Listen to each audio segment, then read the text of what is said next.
Thế là bà bây giờ về đến này bà lại nói không chia cho đâu. Thì bà sao làm cho tôi thất vọng thế? Nghĩ cái khác đi.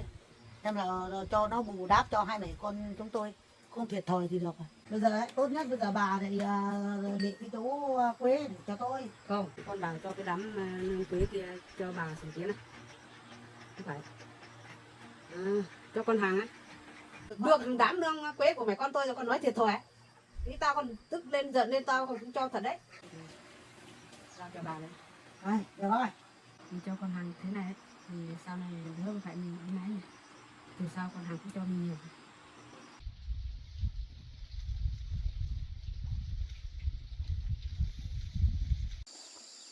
Con ơi, hôm nay này đẹp lắm con ạ. Đây, nhưng mà dốc, con đi cẩn thận nhé. Thế nào rào mình bị làm giống này.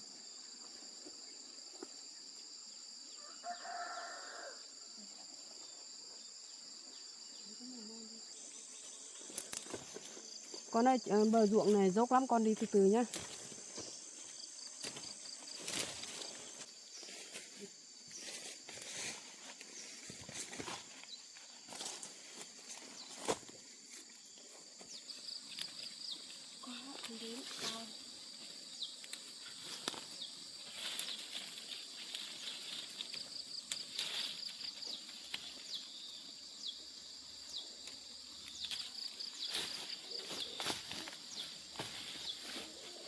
Cho vào vùi đây con ơi.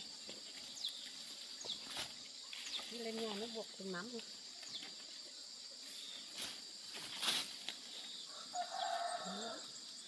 Con hái đoạn kia nhá, mẹ hái đoạn này. Ô, sai nhiều lắm con ơi. Cái nào già con để đấy, hôm nào mẹ về hái đi. Về phơi về để làm giống con ạ.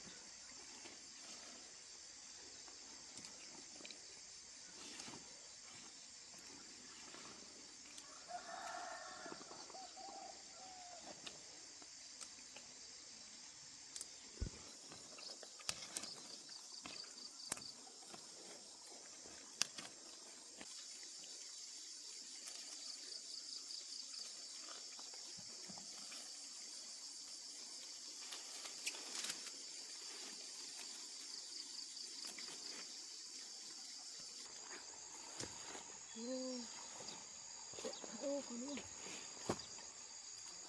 Như kiểu phơi quần áo như con này. Quần áo đây này, còn xem cái đống này.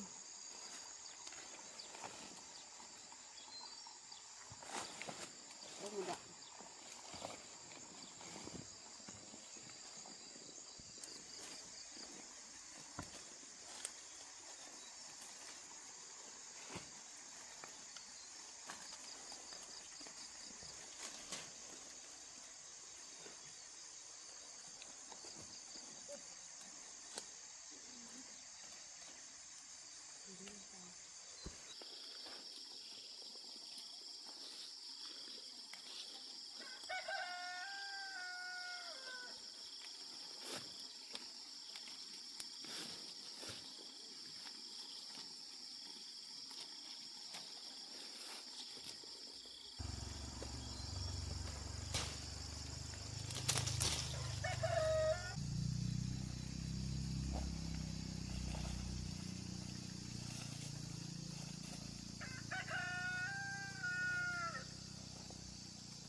Con xem cái bờ ruộng cái đoạn kia có nhiều lắm con.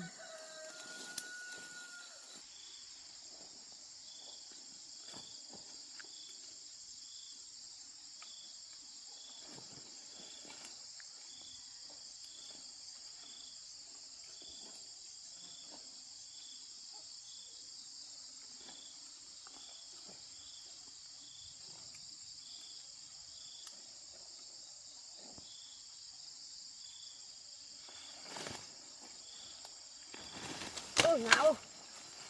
Yêu. Nó quá này. Bờ này.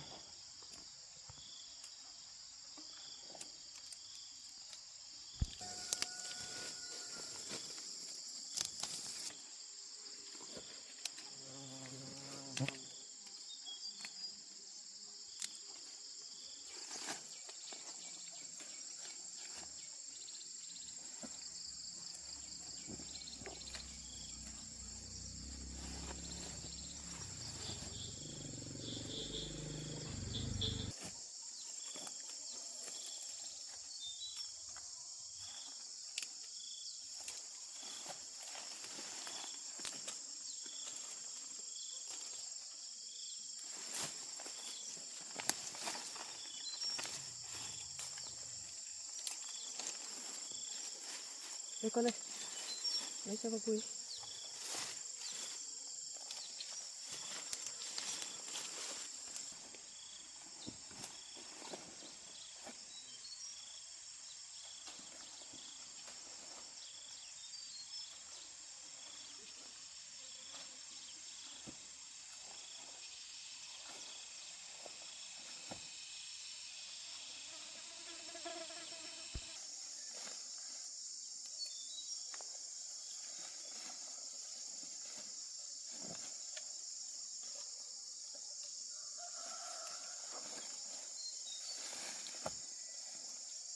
Con mình lại quay vào bên trong vườn này.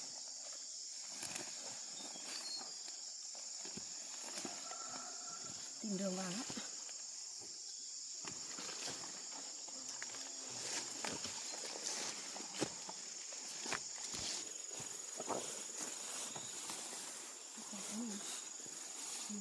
Con mình vào đúng.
Con đi hái cái thềm kia, thềm kia đẹp dài lắm.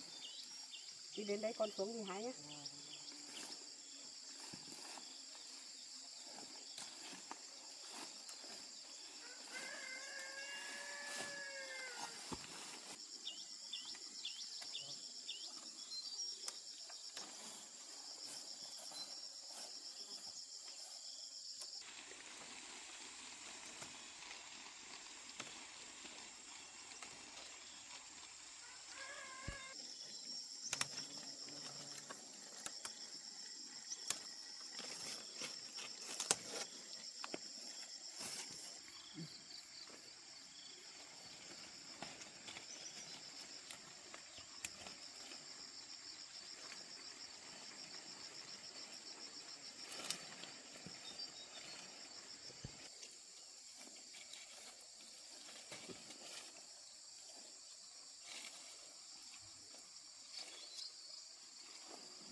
Được không?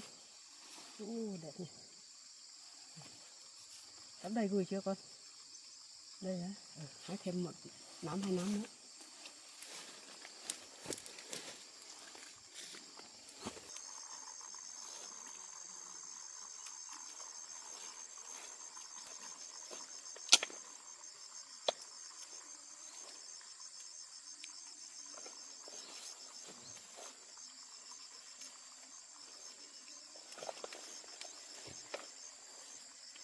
Đây, tắm được rồi. Để con này đi nhà con học con đi bán đi nhỉ. Bán muộn đấy. Cho vào gùi trong này, đây đây gùi.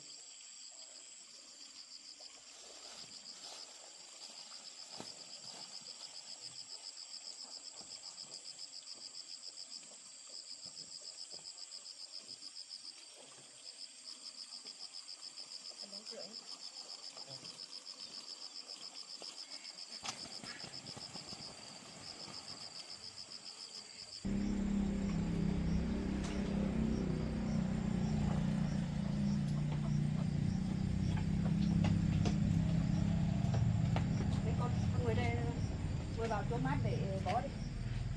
Để mẹ lấy cái lạnh này đi ngâm nước một tí đã.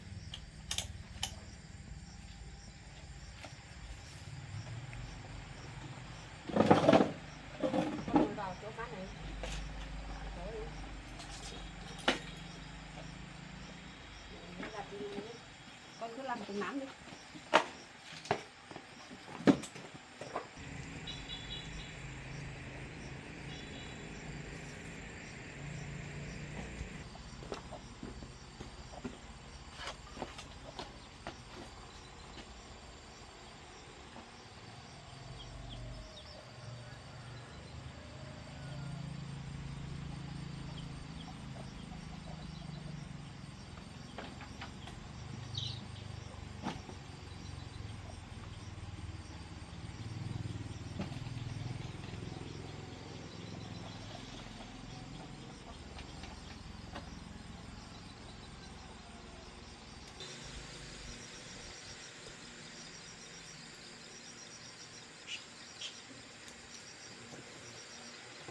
Lót to thế này mà con mình ăn một đứa chắc không biết được một cái.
Con đây. Cái này chắc con mình đi bán chắc bán bó 10.000 thùng.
Con đây. Bó xong này con chuẩn bị đi bán này. Nhưng mà con chờ mẹ nhé. Mẹ thay cái ủng đấy, mẹ đi dép thôi. Nóng lắm, mẹ không chịu được. Con lấy cho vào nhé. Lấy cho vào vùng nhé. Mẹ đi thay dép đi. Đây ủng này, đi nóng quá.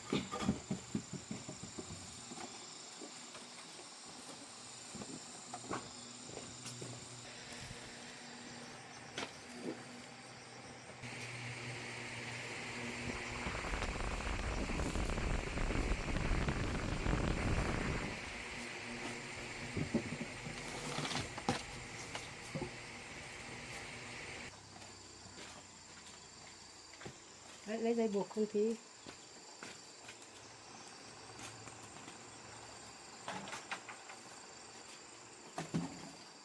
Mẹ nuôi cũng được mà con. Con nuôi à? Con nuôi.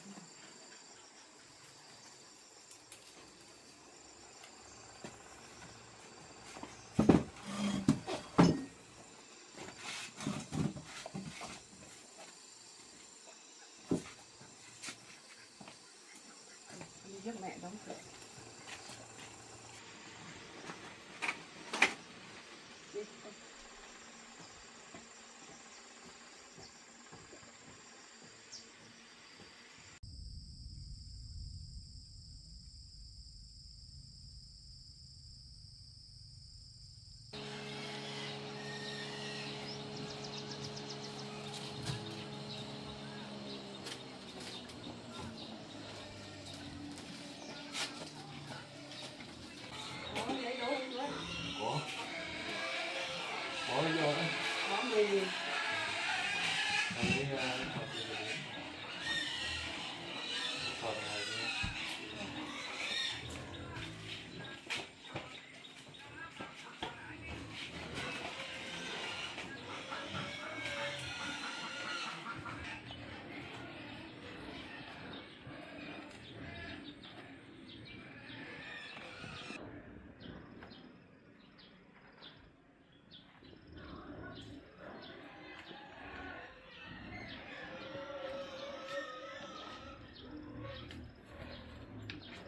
Rồi ba bó chú ạ.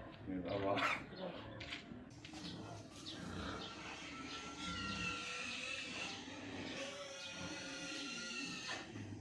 Đây. Chấm vào. Chị xin hết. Đi đây luôn hết nhé. Vâng.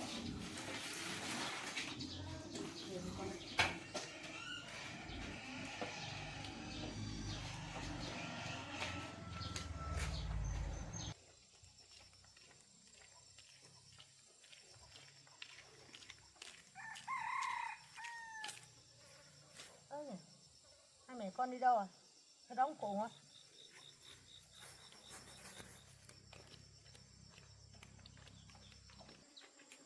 Ơ nhỉ, cái khoác cổng mà. Không biết hai mẹ con đi đâu nhỉ? Chắc cũng ở gần nhà đấy thôi. Chắc nó quen đây. Cứ vào trong ngồi để chờ đó. Ngồi để chờ. Ôi, nóng quá. Ôi, nóng quá. Quạt á.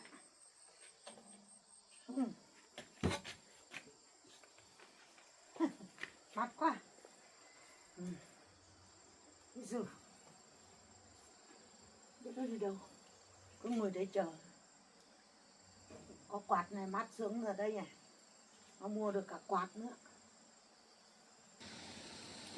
Chị hai mẹ con đi đâu đến bây giờ? Giờ này cũng nóng lắm rồi đấy. Giờ này cũng chắc cũng sắp về rồi. Sướng thật hai mẹ con này. Còn mua được cả quạt cả các thứ cái nhà này. Bây giờ cũng có hoa đẹp thật đấy. Quạt mát quá. Đi làm về nó có quạt thế này cũng sướng. Bây giờ cứ ngồi đây đợi xem. Nhưng mà hôm qua đấy, qua về hai mẹ con cứ nói rồi. Thầy nói bảo cũng ý nó cũng muốn chia cái tiền, số tiền này 30 triệu là chia mỗi người một nửa. Đấy, hôm nay chắc về hỏi xem bà có nhất trí chia cho không, cho nó một nửa. Nhưng mà hôm nay đấy, bây giờ về không cho con trai biết đâu. Nếu con trai biết thì giờ này tí nó lại con trai lại giận mình đấy.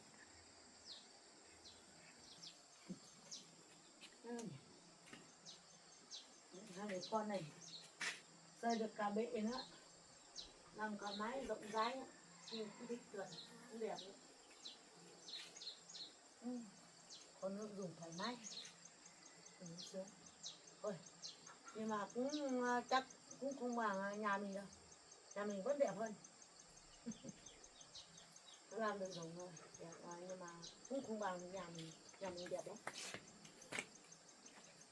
Ngồi đây quạt, đợi xem hai mẹ con về chứ.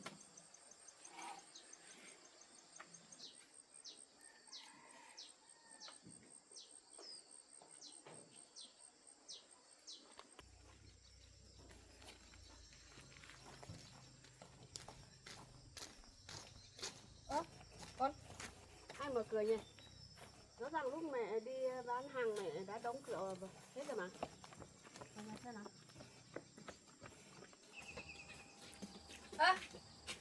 Bà lại lên đây làm gì? Hai mẹ con đi làm vừa mới về à? Vâng. Tôi lên đây chơi thôi.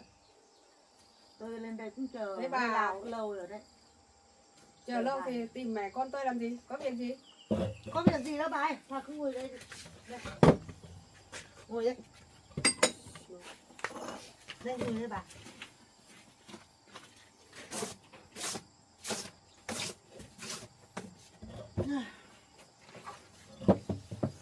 Tôi ngồi đây quạt mát.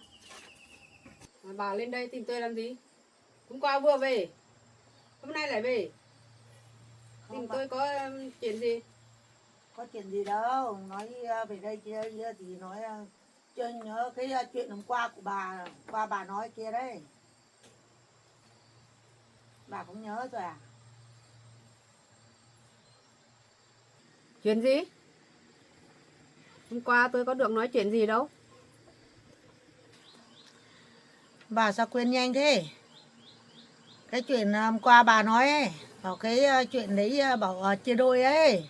Cái chuyện đấy hôm qua bà đã nói rồi, bảo cái tiền đấy là chia đôi cho bà một nửa, cho con trai một nửa. Thì hôm nay tôi lại lên xem tình hình thế nào và bà cũng phải chia cho tôi một tí, một nửa.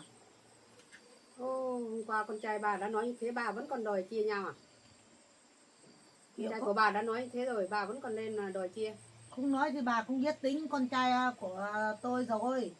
Con trai thì nó tính nó nể nang lắm, kiểu người hiền đấy, nó nể, nó không dám lấy đâu. Thì tôi lên xem bà có chia không, để chia cho tôi một nửa để may tôi đi mà mua nọ mua kia để cho nó. Không được đâu, vì con trai của bà đã dặn mẹ con tôi rồi.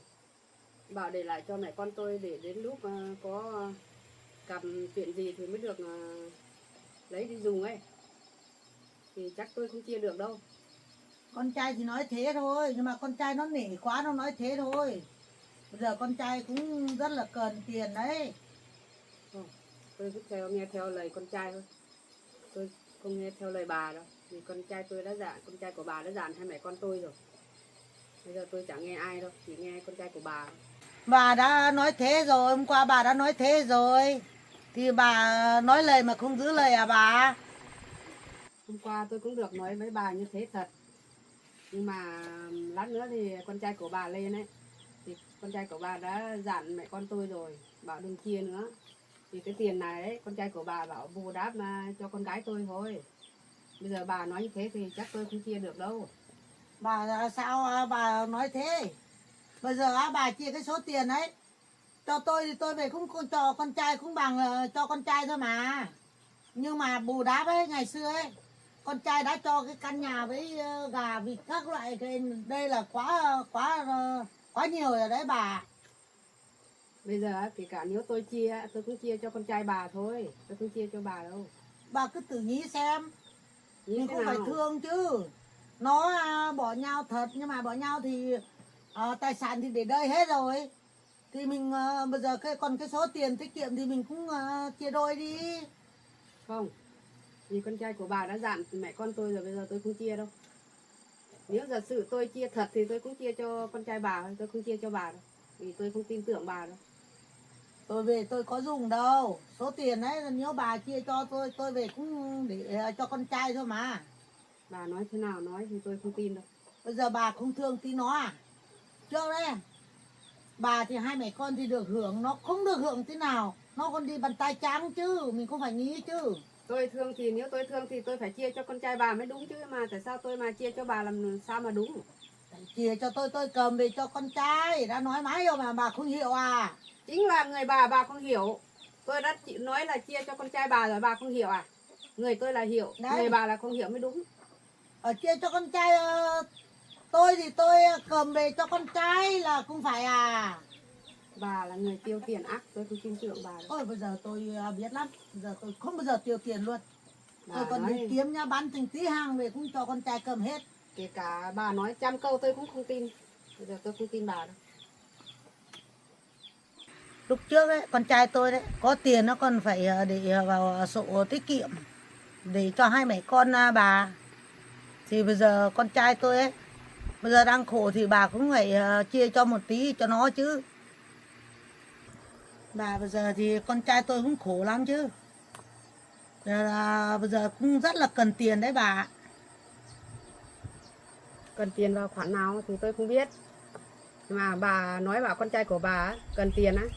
Tại sao con trai của bà còn dặn hai mẹ con đừng chia tiền cho bà? Bây giờ tôi không tin đâu. Bà nói thế nào nói tôi không tin đâu. Lúc nào cũng trách Nhưng mà về bà tôi đấy, nhỉ. bà nói thì nói Tôi đến đã tiền. nói rồi, đã bảo tôi là cầm về cho con trai thôi mà nói may mà bà cũng không hiểu. Bà cứ lúc nào cũng bảo tôi tiêu tiền, tôi có tiêu gì đâu. Tôi thấy bà ấy, con người bà ấy thì cứ thấy tiền là thấy sáng mắt ra. Thì bà nói thế nào thì nói tôi cũng không dám tin đâu. Bây giờ tôi chỉ tin con trai của bà thôi. Đấy, lúc đầu ấy, hai mẹ con bà ấy lúc nào cũng bảo thương thương thương. Mà thương con trai mình, mà thương cái gì đâu. Có cho được cái gì con trai tôi đâu. Con trai thì cái gì cũng cho bà hết. Bây giờ ở trên ấy cho mỗi một mảnh đất. Thì một tí đất làm cái nền là được một cái nền thôi. Nền thì còn mất tiền đào mãi mới được cái nền. Xong là bà bảo thương à, thương có cho được cái gì đâu.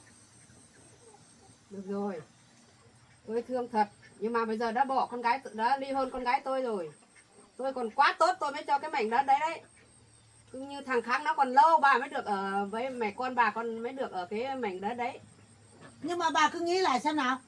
Trước hai mẹ con bà ấy lúc nào cũng bảo thương. Thương con rể, thương con rể, thương cái gì. Con rể có được cái gì đâu. Đi bằng tay trắng. Bà cứ nghĩ lại xem. Đây là tại con trai của bà thôi. Nó đi nó tự nói bảo con đi hai bàn tay trắng, bao nhiêu tài sản để cho hai mẹ con bác hết. Nó tự nói thế có phải tôi đòi đâu. Đấy, Bà nói buồn cười nhỉ. nó nói thế thì bây giờ mình đã thương thì mình cũng phải cho một tí cái gì nó hưởng nó chứ. Bây giờ nó rất cần tiền này này. Còn đào cái nền này này.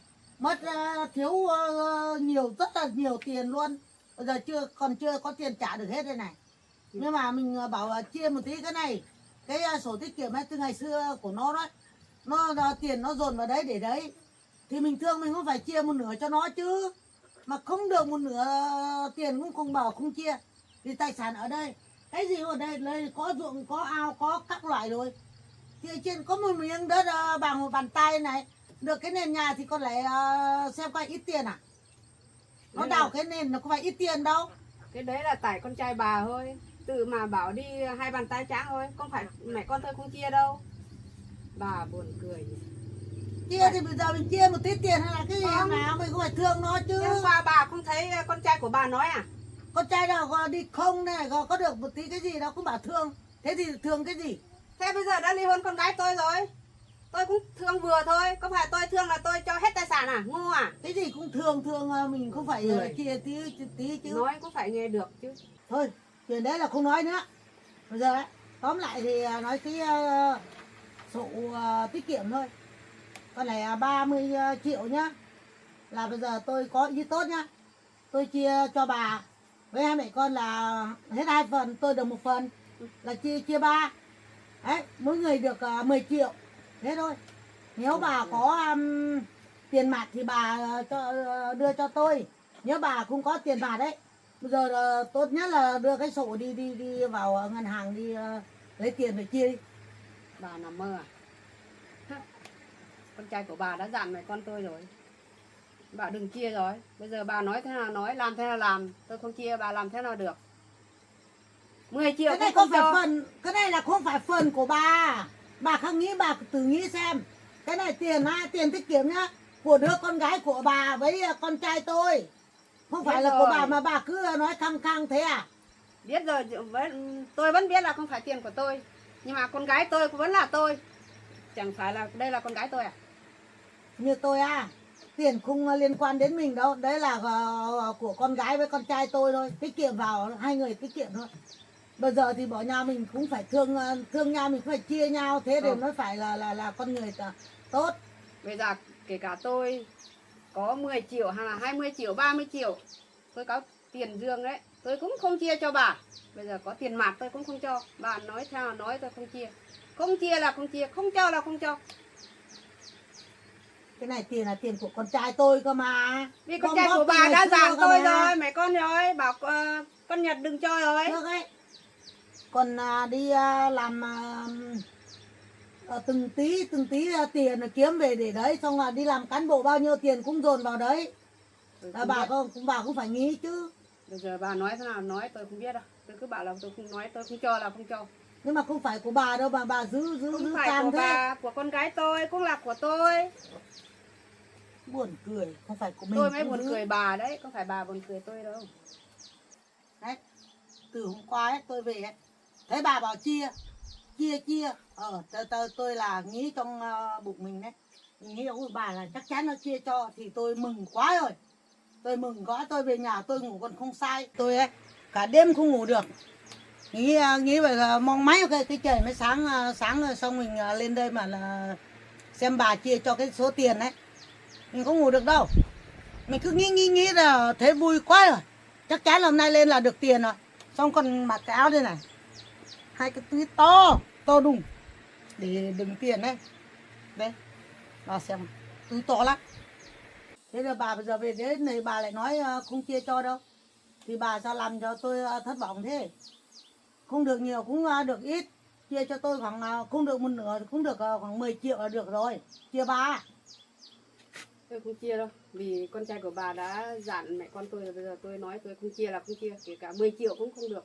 Nhưng mà hôm qua ấy, bà đâu nói nó hay lắm mà cũng phải học chia, thì tôi mới vui thế, về đến nhà đó vui là ăn cơm thấy ngon lắm rồi đấy, ngủ thì nghĩ đến tiền thì khắc cười rồi.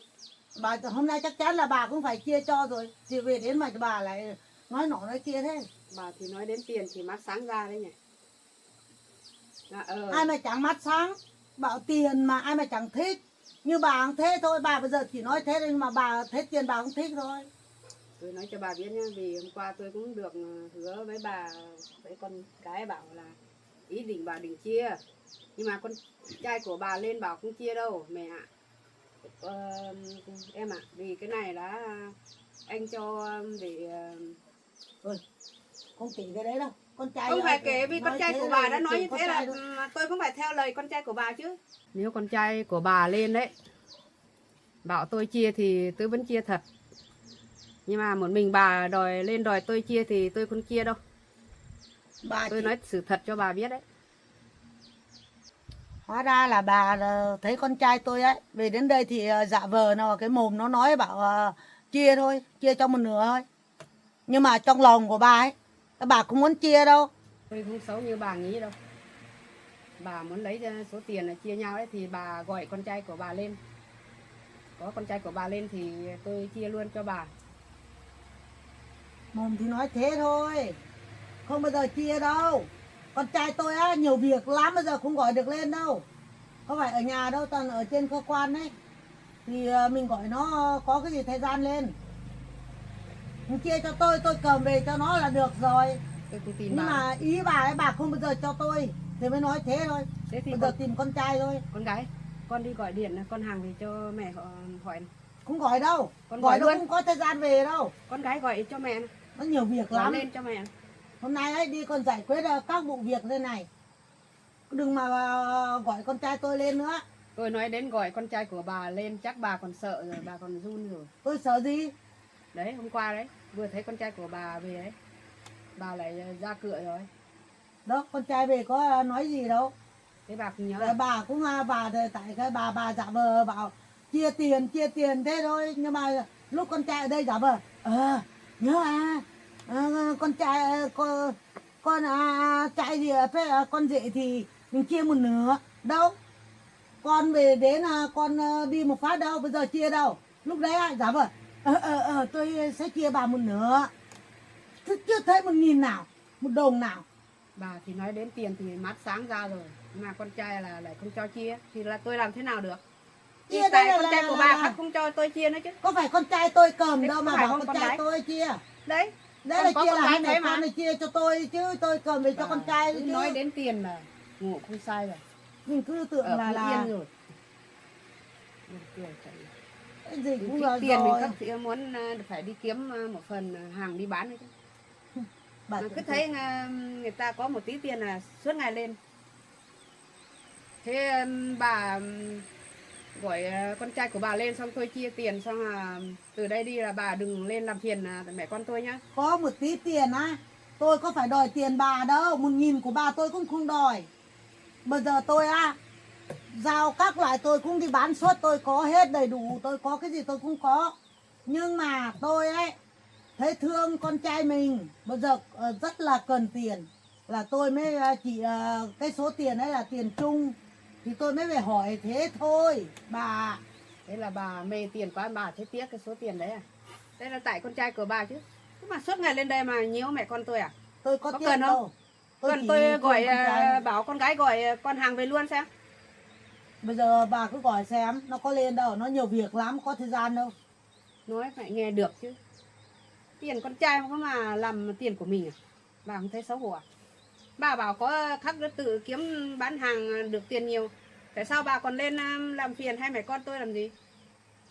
Tự kiếm đủ dùng là được rồi. Cái người nói không hiểu là không hiểu. Chính là người bà mới không hiểu. Ơ không hiểu à?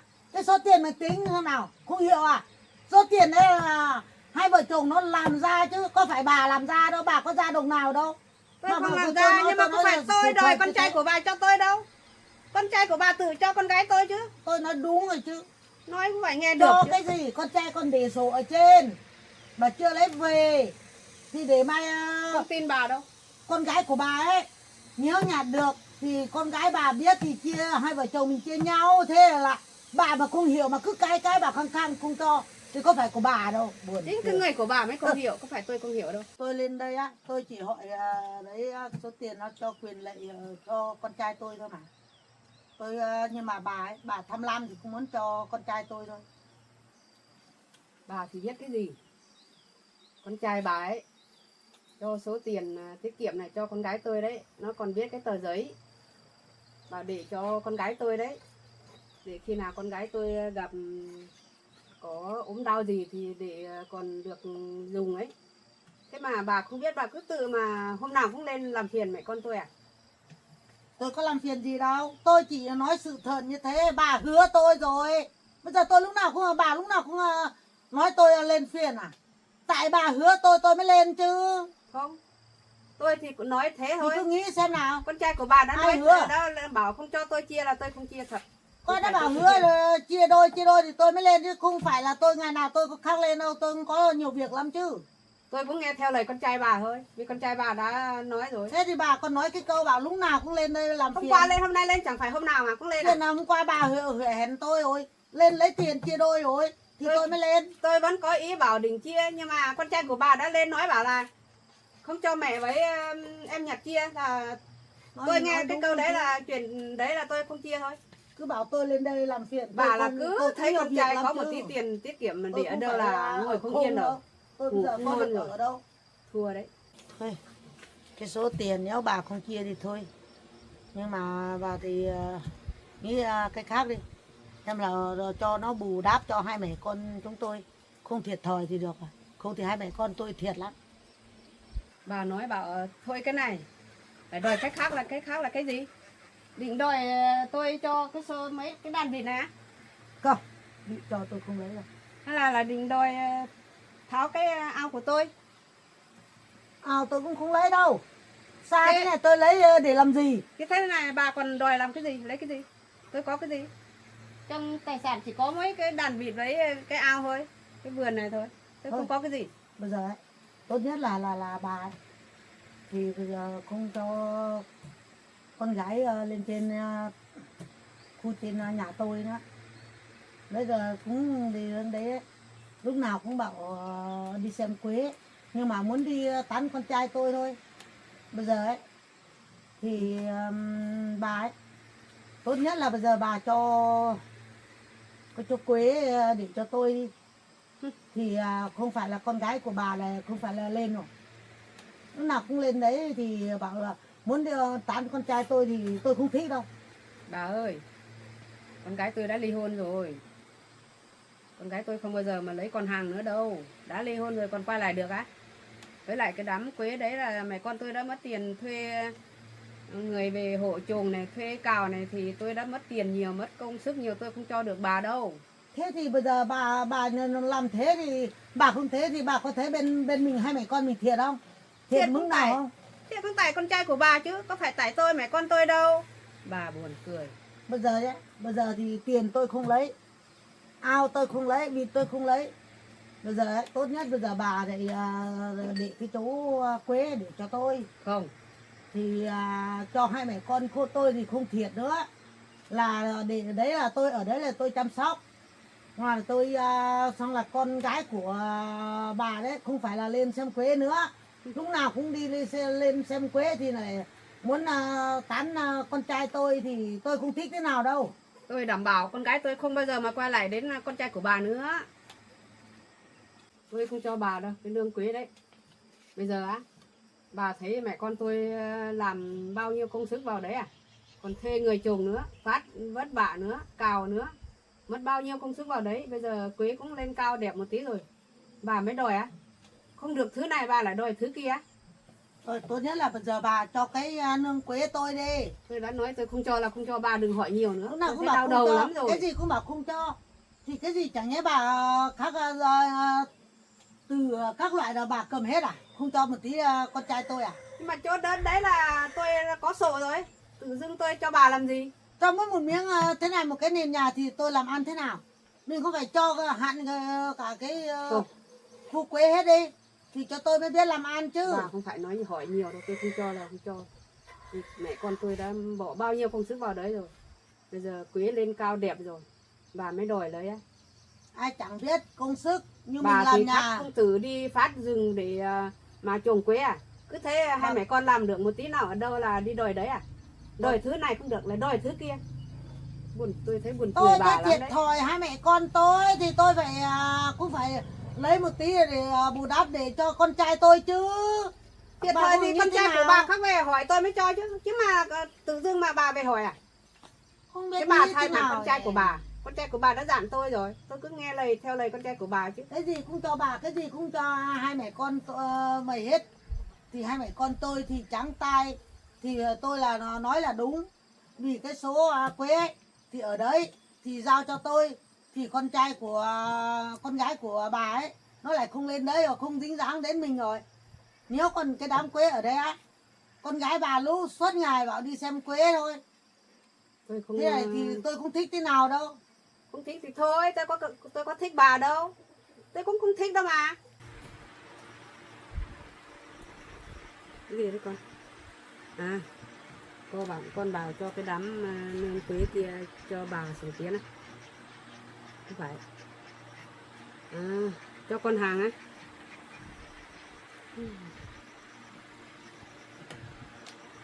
Ừ, được. Nếu cho con hàng thì mẹ đồng ý. Nếu cho bà thì mẹ không đồng ý đâu. Nếu bà cho con trai tôi đấy là cũng như là cho tôi thôi mà. Đấy, từ đầu ấy bà nó nói bảo cho xem có phải có nhiều chuyện như thế đâu. Nói mấy câu thì nó xong xong rồi. Chẳng dễ à? Thôi, không phải tôi cho bà nhé. Vì con gái tôi bảo thương con hàng thì con gái tôi cho thôi. Chứ mà con gái tôi bảo cho bà ấy, còn lâu tôi mới cho đấy. Thế là cho con hàng thôi, tôi mới cho thôi. Cho con trai cũng được rồi. Con trai cũng là bằng cho tôi thôi. Bây giờ tốt nhất. Bây giờ bà đấy không phải là nói mồm không đấy nhá. Đã cho rồi thì phải lấy bút về viết nhá. Giấy trắng mặt giấy trắng thì mực đen ở đấy đấy. Tôi nói tôi không phải nói không. Không thì nó mai lại nói nọ kia bảo tôi không có là không cho là lại không có giấy thì tao làm nào? Vì con gái tôi đã nói bảo cho con hàng thì tôi cũng phải nghe theo lời con gái tôi thôi. Tôi nói thế nào? Tôi đã nói cho là không cần làm giấy đâu. Tôi không giống bà đâu. Tôi không ăn quỵt của người ta bao giờ đâu. Tôi con người thật thà lắm, mẹ con tôi đấy. Ai mà biết. Không làm giấy thì ai biết. Mai thì bảo ôi không có giấy tờ đâu, mày lấy giấy tờ tôi, mày bảo tôi cho thì giấy tờ ở đâu, mày lấy ra đi. Thế này tôi lấy đâu? Không được, tốt nhất bây giờ phải làm giấy. Giấy tờ đàng hoàng đi. Đã giao bàn giao thì phải có giấy tờ mới bàn giao chứ. Không có giấy tờ thì bàn giao thế nào? Hai mẹ con tôi không ăn quỵt ai bao giờ đâu. Tôi chỉ cho là cho. Cần cái gì làm giấy cả. Ai mà biết. Như hôm qua đấy, bảo tiền chia đôi có được đâu. Đấy, bây giờ phải cho cây đây này, cho cây thì được rồi. Cho đấy thì con trai cũng được rồi. Bà lại bảo thôi không nói chuyện này nữa. Bây giờ lại nhắc ra nói ra làm gì? Đấy bà bảo bà người thật thà. Con này bà là người xấu mới nói với mày con tôi như thế. Bà nói bà thật thà, tôi phải nói nhắc một câu cho bà nghe bà biết thôi. Cái chuyện đấy không nói nữa. Bây giờ cô viết đi, cô viết nhanh để cho tôi còn về. Thì con biết nhanh cho bà đi về đi. Ở đây lúc nào cũng nói chuyện linh tinh thế là mình thấy mẹ thấy khó chịu lắm. Cái nọ nói kia, thứ này không được là đòi thứ khác. Đúng là con người không biết nghĩ thật. Theo tôi ấy, tôi chỉ cũng muốn là làm cho hai bên không thiệt thòi. Bà thì bên này thì có hưởng, bên này không có hưởng thì quá thiệt thòi cho hai mẹ con tôi thì tôi phải nói thế thôi. Bây giờ Thiệt không nói thòi nữa. không thiệt thòi cũng tại con trai bà chứ có phải tại tôi đâu. Quá thiệt thòi. Nghĩ về con trai tôi quá Được thiệt thòi. đám nương quế của mẹ con tôi rồi còn nói thiệt thòi. Tí tao còn tức lên giận lên tao còn không cho thật đấy. Nói thật cho bà nhá. Thôi chuyện này không nói nữa. Bây giờ cứ tập trung viết cái giấy này đi. Nhanh để tôi đi về. Không phải tôi cho mẹ con tôi cho bà là cho con hàng là mai đến lượt to là bà bán lấy tiền đi tiêu nhá. Đấy là để con hàng khi nào nó cần việc gì cái gì việc to ấy là cho nó bán để nó lấy tiền nhá, không phải cho bà đâu. Chứ mà cho con hàng mà đến lúc to lượt to là bà lại trộm bán nhá. Tôi biết rồi mà. Bây giờ tôi thương con trai lắm. Giờ tôi không như bà nghĩ đâu. Cái gì tôi cũng để cho con trai. Tôi không bao giờ như bà nghĩ đâu. Tôi không làm xấu, bà không phải nghĩ xấu tôi đâu. Thì ngày xưa bà đã xấu tôi chẳng nghĩ thế. Ngày xưa khác, bây giờ khác. Tôi hiểu rồi, quá thừa hiểu. Có thừa hiểu hay không thừa hiểu tôi cũng chưa biết được. Bây giờ Tôi theo tính bà ấy thì bà cũng chưa hiểu đâu.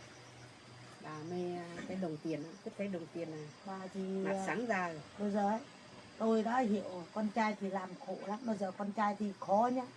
Rất là cần tiền rất là nhiều. Thì tôi đã biết nghĩ hết rồi. Bây giờ đi bán từng tí mình phải gom góp làm thế nào để cho con trai.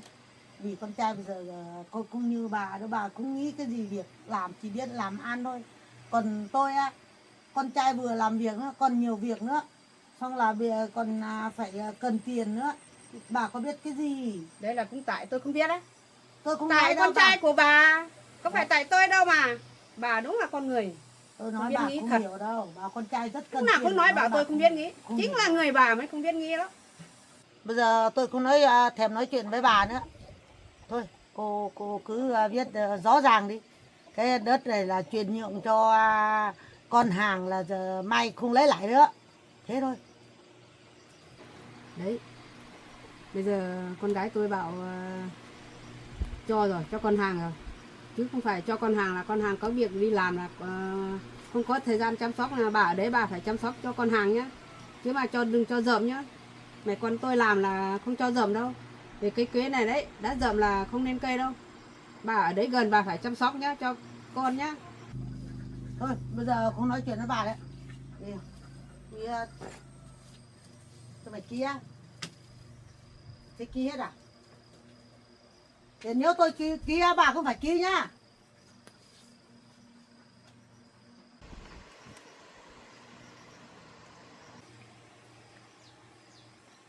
Đây, được rồi.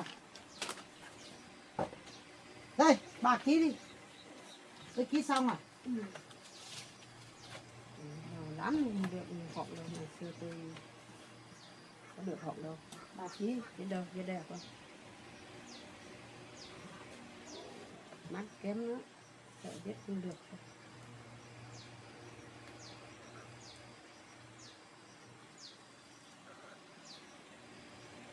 Đây, giao cho bà đấy. Đây, được rồi. Thế được rồi.